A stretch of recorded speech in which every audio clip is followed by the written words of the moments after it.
সূচনা, তোমার সাহস দেখে আমি অবাক হচ্ছি।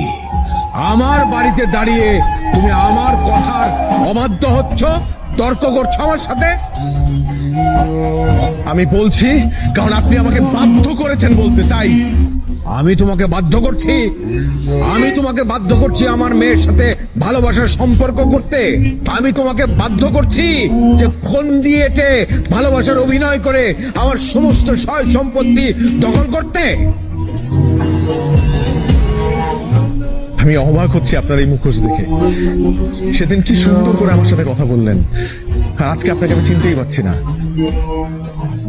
আমি একটা কথা বুকে হাত দিয়ে বলতে পারি যে সূচনাকে ভালোবাসার আগে আমি কখনোই জানতাম না সে যে জামশেদ মজুমদারের মেয়ে। আপনার সয় সম্পত্তি, টাকা পয়সার কোনো লোভ আমার নেই। আমি শুধু এই পৃথিবীতে সূচনাকে চিনি এবং সূচনাকে ভালোবাসি। সূচনা, তুমি আমাকে ভালোবাসো?